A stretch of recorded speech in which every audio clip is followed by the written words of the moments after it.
बच्चों आज ये नेक्स्ट क्वेश्चन है 17। 16 तो बच्चों आप लोग खुद कर लोगे ना। ये काफ़ी लेंथी इसलिए नहीं करवा रहा मैं, और नॉर्मली ना ऐसे क्वेश्चन आते भी नहीं है। इसमें आपको मैट्रिक्स ए दे रखी है, प्रूव करना है a cube minus 6a² plus 7a plus 2y जो है वो 0 मैट्रिक्स के बराबर होगा। तो ए क्यूब कैसे निकालेंगे? ए को ए से मल्टीप्लाई करेंगे तो ए स्क्वायर आएगा, ए स्क्वायर को ए से करोगे तो ए क्यूब आएगा। क्लियर है? तो मैं 17 से कर रहा हूँ। देखिए 17 में इन्होंने कहा है if A is equal to, आपको ए मैट्रिक्स यहाँ दे रखी है 3 -2 4 -2 और आई आइडेंटिटी मैट्रिक्स दे रखी है 1 0 0 1। तो इस केस में हमें जो है k की वैल्यू निकालनी है। अगर ए स्क्वायर जो है वो ka माइनस 2y के बराबर है तो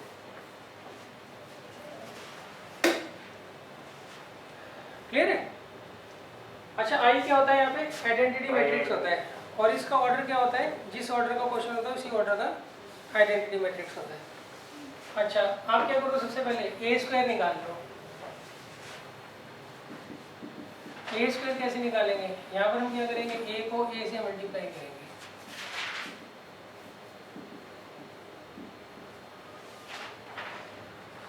तो देखिए कितना आएगा, 9 माइनस 8 कितना होता है?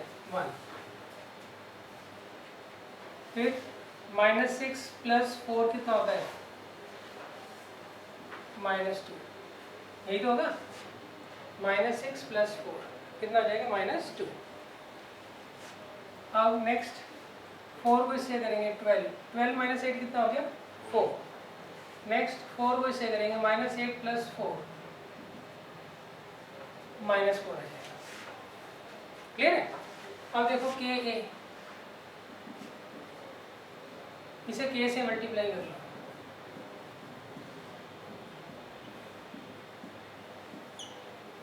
और 2y निकाल लो।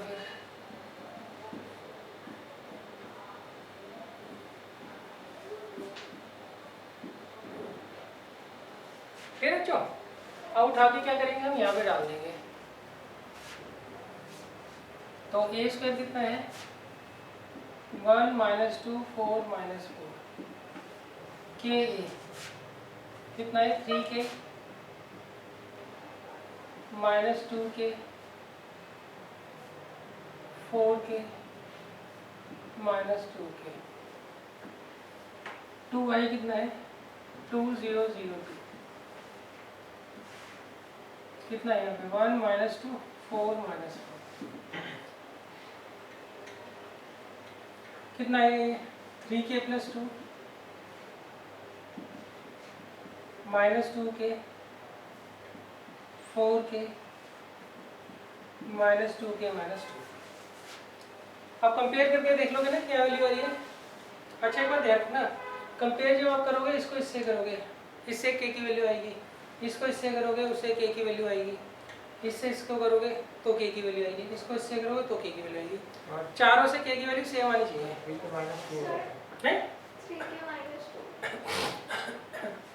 3k -2 यहाँ पर ना, हाँ 3k -2 चारों से ना सेम आएगी वैल्यू, ये ध्यान रखना। अगर अलग आ रही होगी तो इसका मतलब k की वैल्यू निकालना पॉसिबल नहीं है, मतलब ये दोनों साइड इक्वल नहीं होगी इसके इसमें।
अब देखिए नेक्स्ट है क्वेश्चन नंबर 18।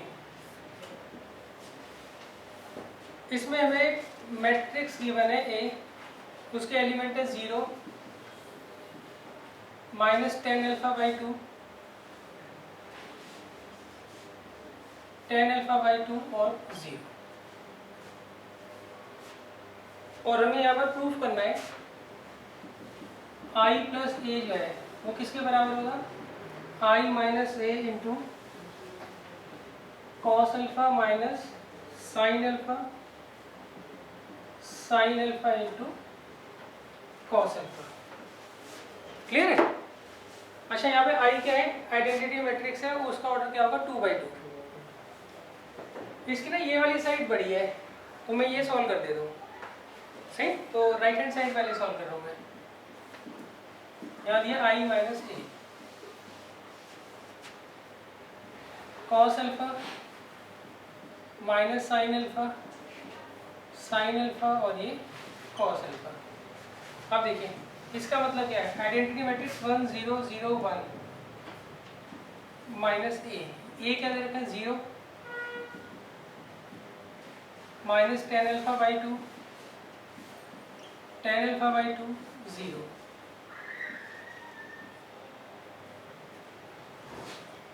क्लियर है?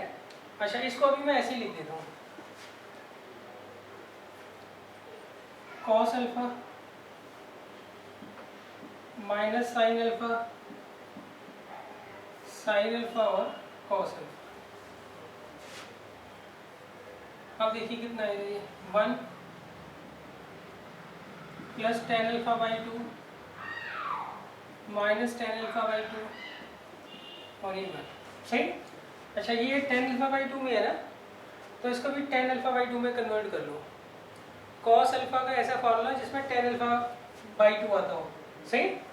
वो होता है 1 minus 10 square alpha by 2 upon 1 plus 10 square alpha by 2। Clear है? ये फॉर्मूला 11 कर लेना। और ये minus 2 10 alpha by 2 upon 1 plus 10 square alpha by 2। Sine alpha का क्या फॉर्मूला था बच्चों, 2 10 alpha by 2 upon 1 plus 10 square alpha by 2।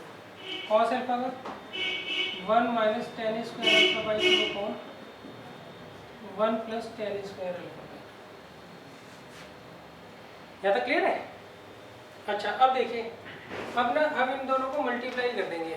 Multiply करने से पहले आप क्या करो, 10 अल्फा बाई 2 को t मान लो, उससे कैलकुलेशन इजी हो जाएगी। Let 10 alpha by 2 is equal to t। तो क्या आ जाएगा बच्चों,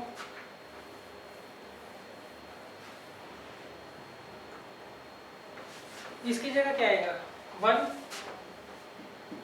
t माइनस t और 1, ये 1 minus T square upon 1 plus T square और ये -2t upon 1 plus T square यहाँ पर 2t/1 + t²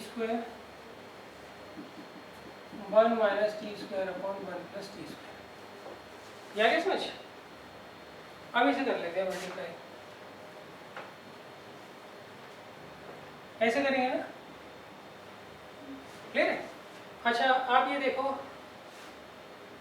आप चाहो ना तो 1/1 + t² पहले ही कॉमन ले लो बाहर, कर सकते हैं भाई। आप इस पूरे में से मैट्रिक्स में से कॉमन ले लीजिए 1/1 + t²। तो अब आप कैसे करोगे मल्टीप्लाई? इसको इससे करोगे, क्या आएगा 1 - t², इसको इससे करोगे प्लस 2t², सही, ऑब्लिक में लिखने से बच जाएंगे, ये कॉमन ले लिया। अच्छा अब इसको इससे करो -2t, इसको इससे करो प्लस t - t², क्लियर है? अच्छा अब इसको इससे करेंगे, कितना आएगा -t + t³ प्लस 2t, इसको इससे कर लिया और इसको इससे। अब इसको इससे करना है, कितना आएगा बताओ? प्लस 2t² ना, प्लस 1 - t², क्लियर है? अच्छा अब ये है 1/1 + t², ये इसको सॉल्व करो, 1 + t² आ जाएगा। यहाँ पर -t - t³, यहाँ पर देखिए t + t³, यहाँ पर t² + 1, आगे समझ?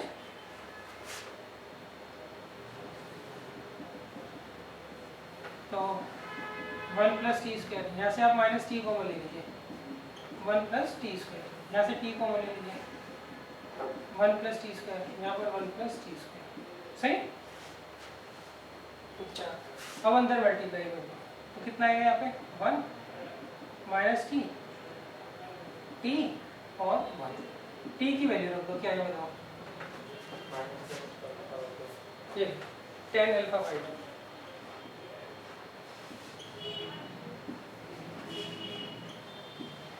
तो ये कौन सी साइड आगे सॉल्व कर RHS आ गई, क्लियर है? ये कर लो, फिर हम इसकी दूसरी साइड करेंगे।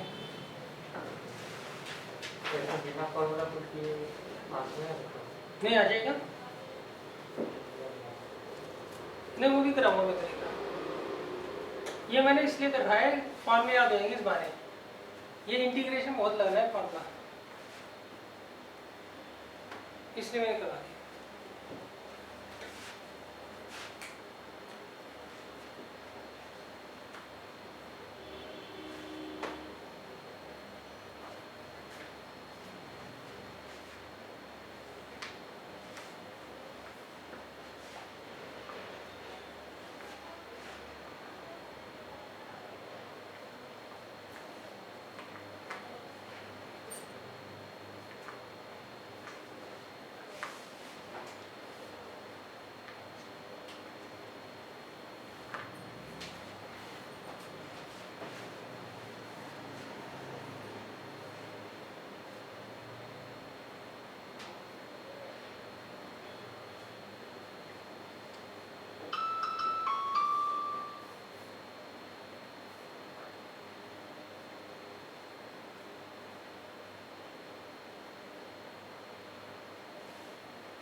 क्या तो क्लियर है? अच्छा, अब हम इसके लेते हैं लेफ्ट हैंड साइड, वो तो काफ़ी इजी है।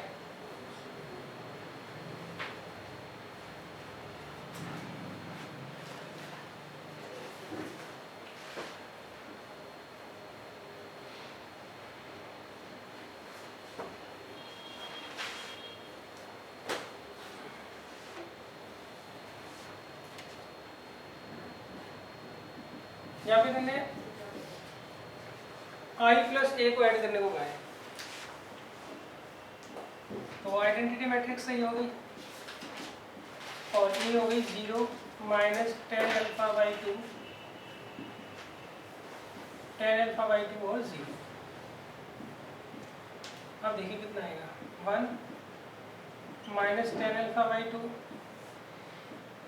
10 अल्फा बाई 2 और 1। ये मैच कर रहे हैं इससे, since LHS is equal to RHS hence true.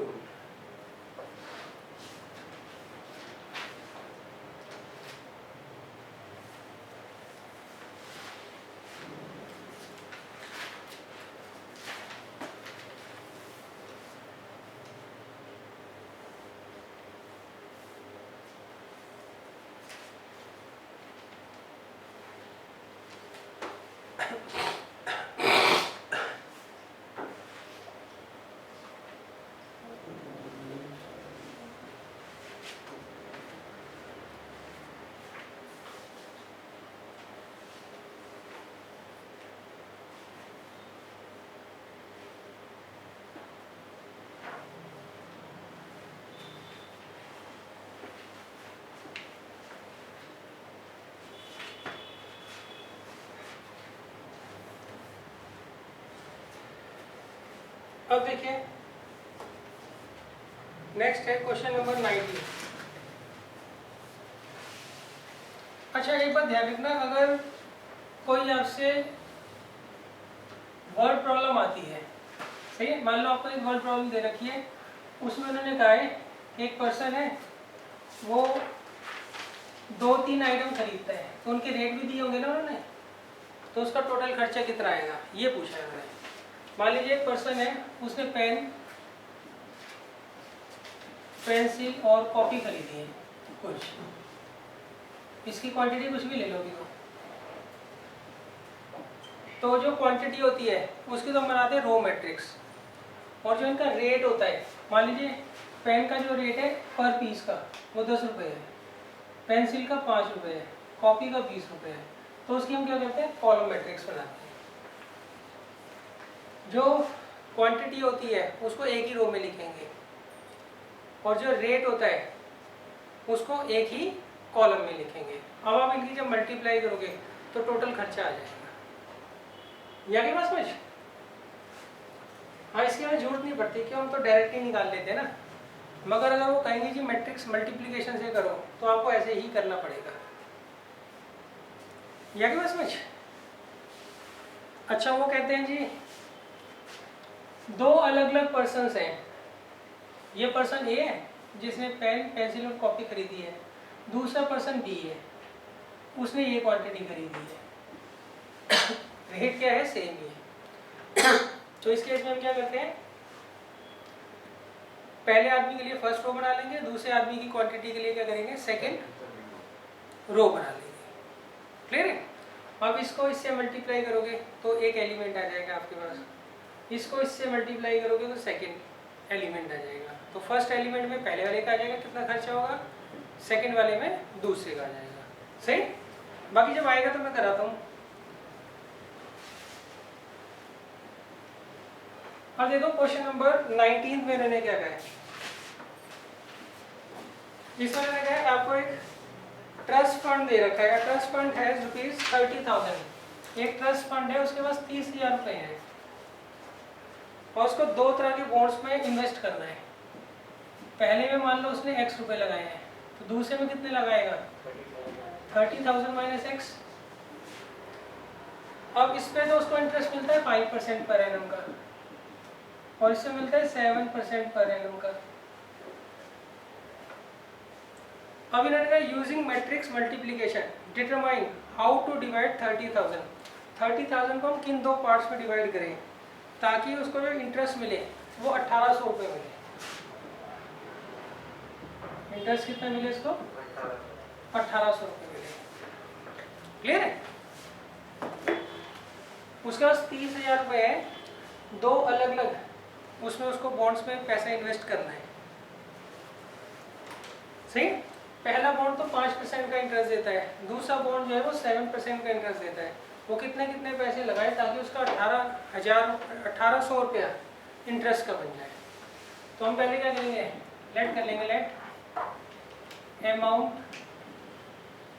Invested at 5% per annum, वो जो है ₹X है, and amount invested at 7% per annum जो है और रुपीज़ कितना है 30,000 माइनस एक्स। यहाँ देर को लगा देंगे भाई, इसमें अगर एक्स लगाए तो इसमें 30,000 माइनस एक्स ही होगा। अब अकॉर्डिंग टू क्वेश्चन ये एक तरह से क्वांटिटी हो गई ना,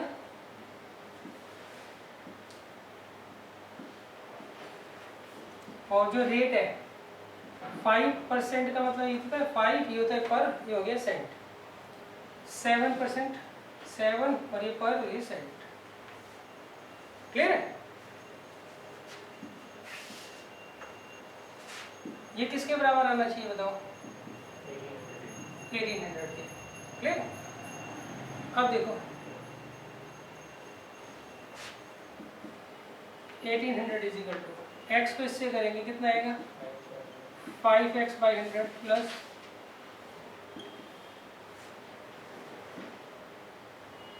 ये 30,000 है ना,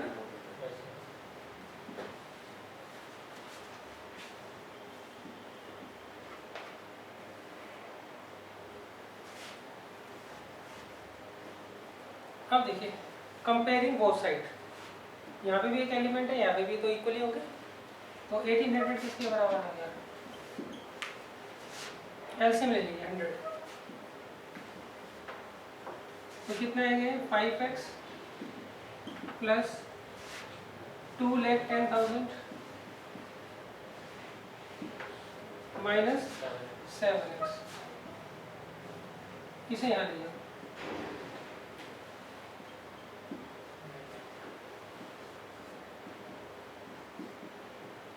इसको इधर ले आओ, तो कितना आएगा ये 1,80,000 है ना।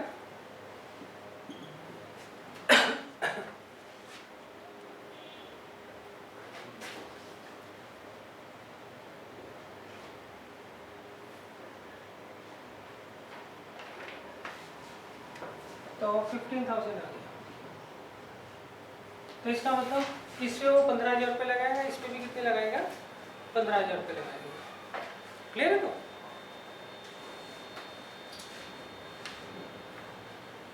अच्छा सेकंड पार्ट जो है ना उसमें यहाँ पे 2,000 दे रखा है, तो वो आप खुद करेंगे।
सेकंड पार्ट घर पे करना चाहिए, नेक्स्ट क्वेश्चन करेंगे।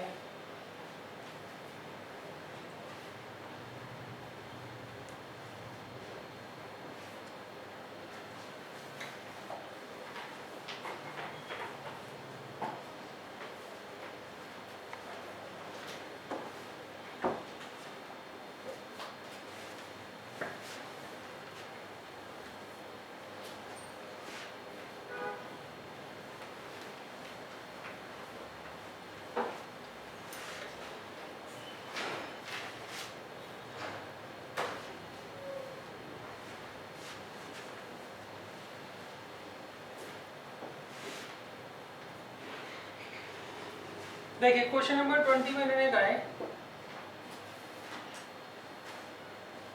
The book shop of a particular school has 10 dozen chemistry books. वहाँ पे केमिस्ट्री की कितनी बुक्स हैं? 120। 8 डजन फिजिक्स बुक्स,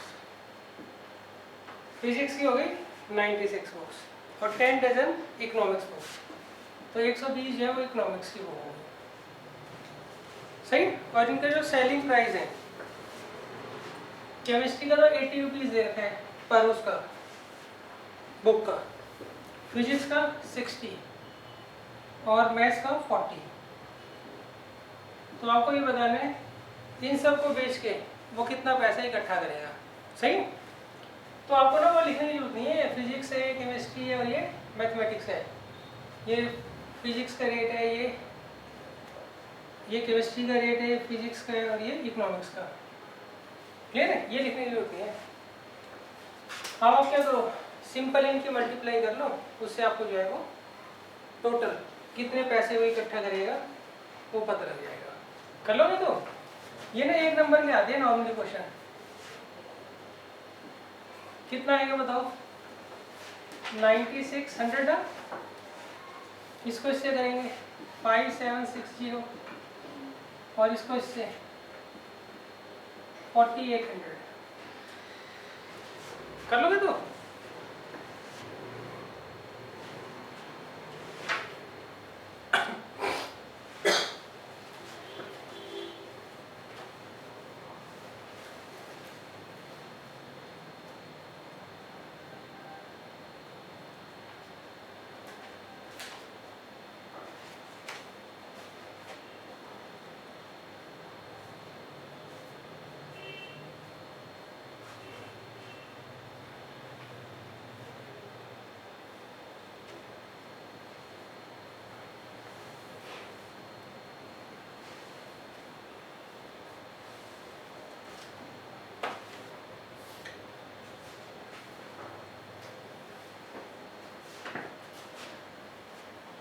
अब देखिए क्वेश्चन नंबर 21 एंड 22।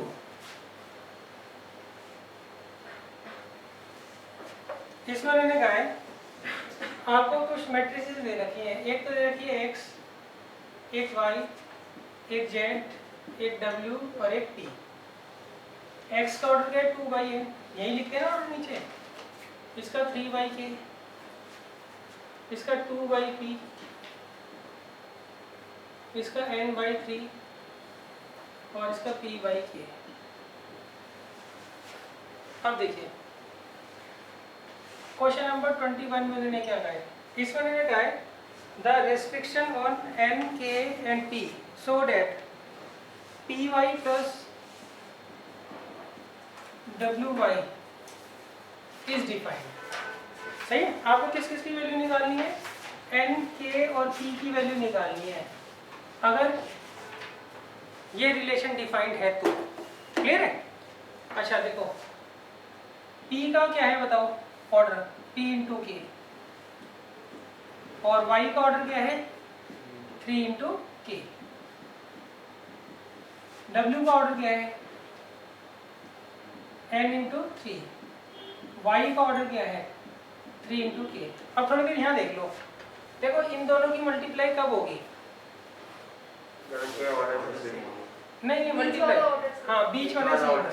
तो आ गया ना, k किसके बराबर आ गया? 3 के।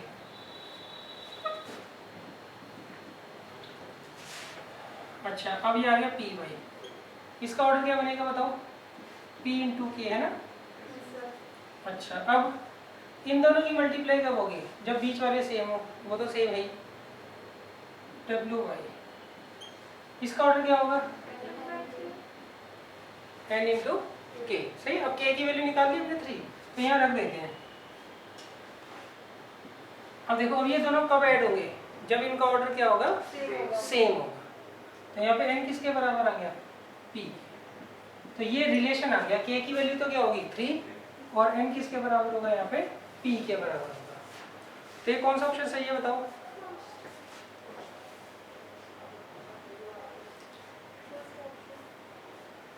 फर्स्ट वाला जो है ये ऑप्शन करेक्ट है। अच्छा एक बार ध्यान रखना, अगर 4 ऑप्शन आए ना कभी भी, तो तो अब ये दिखाओ ना दिखाओ उससे कोई फर्क नहीं पड़ता। ऐसे क्वेश्चन नंबर 21 करके ए जरूर लिखना, तो पूरे नंबर मिलेंगे। आप ये पूरा करें, ये नहीं लिख कर तो 0 मिलेगी। अब ये कुछ मत कर दिया, ये भी लिखा होगा तब भी नंबर मिल जाएगा।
अच्छा, अब देखिए नेक्स्ट है क्वेश्चन नंबर 22।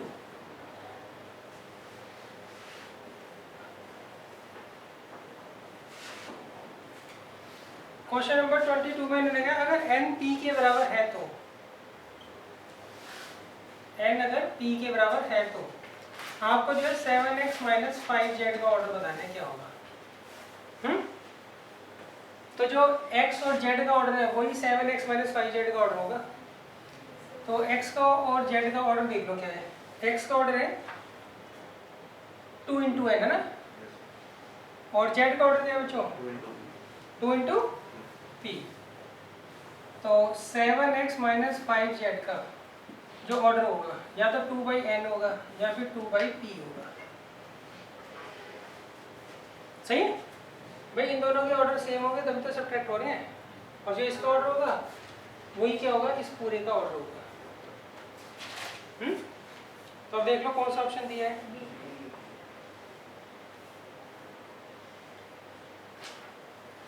तो यहाँ अब जैसे करते हो आप क्वेश्चन नंबर 22, तो यहाँ बी ऐसे करके लिख देना।